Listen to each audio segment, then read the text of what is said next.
விஜயின் தெரி டீசரை வருகின்ற குடியரசு தினத்தில் வெளியிட படக்குழுவினர் முடிவு செய்துள்ளனர். அட்லி இயக்கத்தில் விஜய், சமந்தா, எம். ஜாக்சன் மற்றும் பலர் நடிப்பில் உருவாகியிருக்கும் படம் தெரி. படத்தின் மொத்த படப்பிடிப்பும் தற்போது முடிவுக்கு வந்துள்ளது. இதனைத் தொடர்ந்து படத்தின் டீசரை வருகின்ற குடியரசு தினத்தில் வெளியிட படக்குழுவினர் முடிவு செய்துள்ளனர். சுமார் 50 நொடிகள் ஓடக்கூடிய இந்த டீசர் விஜய் ரசிகர்களுக்கு நிச்சயம் ஒரு விருந்தாக அமையும் என்று கூறுகின்றனர். மேலும் இந்த டீசரில் விஜய்க்கு ஒரு பஞ்ச் டயலாகும் இருக்கின்றதாம். முன்னதாக இப்படத்தின் டீசரை பொங்கல் தினத்தில் வெளியிட படக்குழுவினர் முடிவு செய்திருந்தனர். ஆனால் எதிர்பாராத விதமாக படப்பிடிப்பு தள்ளி போனதால் தற்போது குடியரசு தினத்தில் இந்த படத்தின் டீசர் வெளியிடப்படுகின்றது. படத்தின் இசையமைப்பாளரும் நடிகருமான ஜி.வி. பிரகாஷ் தெரி படத்தின் டீசர் வேலைகள் தொடங்கிவிட்டன.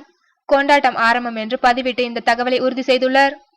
ஏற்கனவே படத்தின் ஃபர்ஸ்ட் லுக் வெளியாகி ரசிகர்களை உற்சாகத்தில் ஆழ்த்தியது.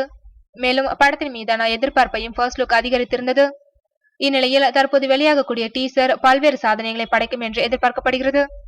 மேலும் இதுவரை வெளியான விஜய் படத்தின் டீசர்களை தெரி முறியடிக்குமா என்ற கேள்வியும் தற்போது எழுந்துள்ளது. இந்த படத்தில் விஜய் நேர்மையான ஒரு போலீஸ் அதிகாரியாக நடிக்கின்றாராம். போக்கிரி, ஜில்லா படங்களை தொடர்ந்து விஜய் போலீஸ் அதிகாரியாக இப்படத்தில் நடித்திருப்பது குறிப்பிடத்தக்கது.